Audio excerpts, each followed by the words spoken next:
ঈদ মানে আনন্দ, কিন্তু বয়স বাড়ার সাথে সাথে সেই আনন্দটা কোথায় যেন বিলীন হয়ে যাচ্ছে। আসসালামু আলাইকুম। আশা করি যে যেখানে আছেন আল্লাহর রহমতে অনেক ভালো আছেন। আমরা ভালো আছি আলহামদুলিল্লাহ।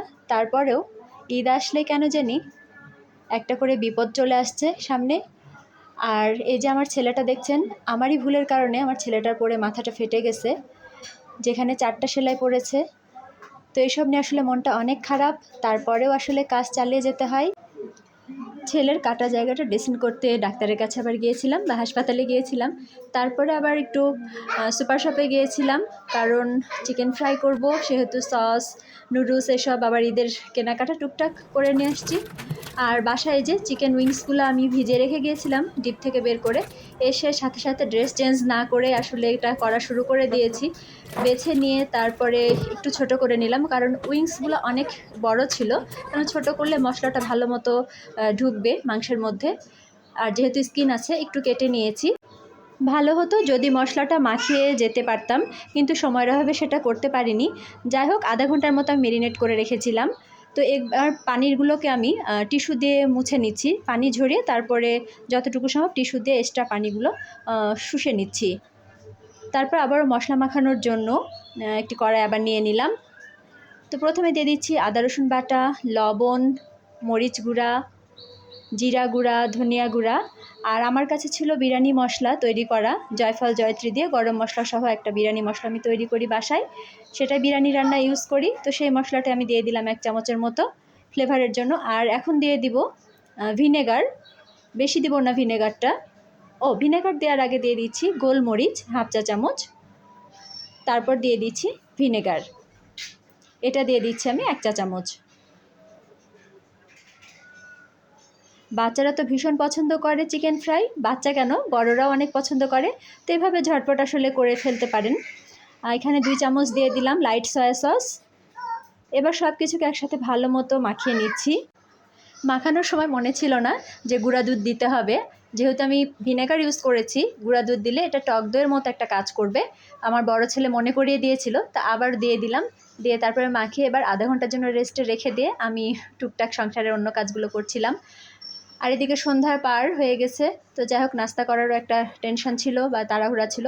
তো এখানে প্লেন ফ্লোর নিয়েছি, মানে ময়দা, যেটা হচ্ছে লবণ টবণ কিচ্ছু দিইনি। এটাতে একবার করে আমি মশলাসহ চিকেন মাখিয়ে উঠিয়ে নিচ্ছি একটা প্লেটে। এই তো সবগুলো উঠিয়ে নিলাম। আর এখানে উইংস ছিল আমার আধা কেজি পরিমাণ, এটা বাজার থেকে কিনে এনেছিলাম। আর এই ময়দাগুলোর মধ্যে আরও কিছুটা ময়দা দিলাম, আর দিলাম লবণ, মরিচ গুঁড়া আর গোলমরিচ গুঁড়া, যেন ময়দাটা খেতেও বা উপরের লেয়ারটা খেতেও ভালো লাগে। আর সামান্য কর্নফ্লাওয়ার ছিল বাসায়, সেটাই দিয়ে দিলাম। এবার কেএফসি, বিএফসি বা যে কোনো রেস্টুরেন্টে যেমন উপরের লেয়ারটা সুন্দর ঢেউ ঢেউ থাকে, বাসায় কিন্তু করলে, আমি আগে এই পদ্ধতিটা জানতাম না, যে কারণে আমি আগে করতে পারতাম না। পরে এভাবে করে দেখলাম আসলে দোকানের মতো হয় দেখতেও প্লাস খেতেও। তো যাই হোক, আটা মাখানো বা ময়দা মাখানো মাংসটা এবার পানিতে ভিজিয়ে আমি এই ঝুরঝুরে আটা যেটা হলো সেটার মধ্যে চেপে চেপে ভালো মতো মাখিয়ে নিচ্ছি বা কোট করে নিচ্ছি। এই যে দেখেন, এবার কিন্তু দোকানের মতো একটা লেয়ার এসেছে ওপরে। আর এই কাজটা করলাম ময়দার সাথে অল্প পরিমাণে পানি ছিটিয়ে ছিটিয়ে দোলা পাকিয়ে। দেখে নিশ্চয় বুঝেছেন। তো এখানে আমি কয়েকটা রাখছি ডিপ ফ্রিজে, যেগুলো প্রথমবার আটা মাখিয়েছিলাম, আর বাকিগুলো আমি এখন ভেজে নিব। তো এগুলো হচ্ছে ডিপ ফ্রাই করলে বেশি ভালো। ডিপ ফ্রাই করার জন্য আমি ফ্রাই প্যানে তেল দিয়ে নিচ্ছি পরিমাণ মতো। আর একেবারে এই লো হিটে ভাজতে হবে, তাহলে ভেতরের মাংসটাও খুব ভালো সেদ্ধ হবে আর উপরের লেয়ারটাও সুন্দর মচমচে বা ক্রিস্পি হবে। তো এভাবে লো হিটে আমি ওপর থেকে একটু তেলগুলো ছড়িয়ে ছড়িয়ে দিয়েছি, মানে ছিটিয়ে দিয়েছি, যেন তাড়াতাড়ি ভাজাটা হয় বা দুদিক থেকে ভাজাটা হয়। এবার উল্টে পাল্টে আমি 8 থেকে 10 মিনিটের মতো চিকেনগুলোকে ভেজে নিয়েছি। আর ভাজতে ভাজতে দেখেন, আমার ছোট ছেলে আগুরা সুপার শপ থেকে হচ্ছে ক্রিম রোল নিয়ে এসেছিলাম 2 ভাইয়ের জন্য।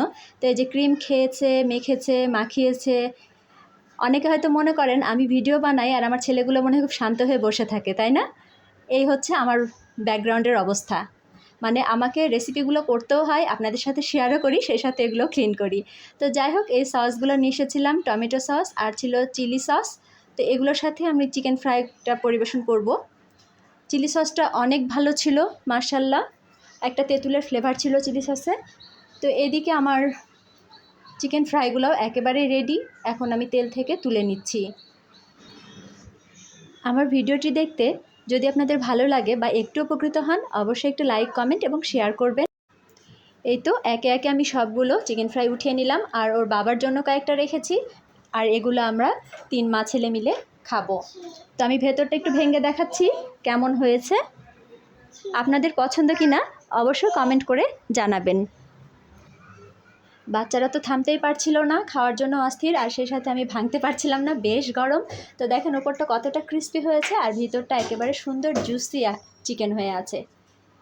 তো সবাই যে যেখানে আছেন ভালো থাকবেন, ভালো মতো ঈদ করবেন, আর আমাদের জন্য দোয়া করবেন। আল্লাহ হাফেজ।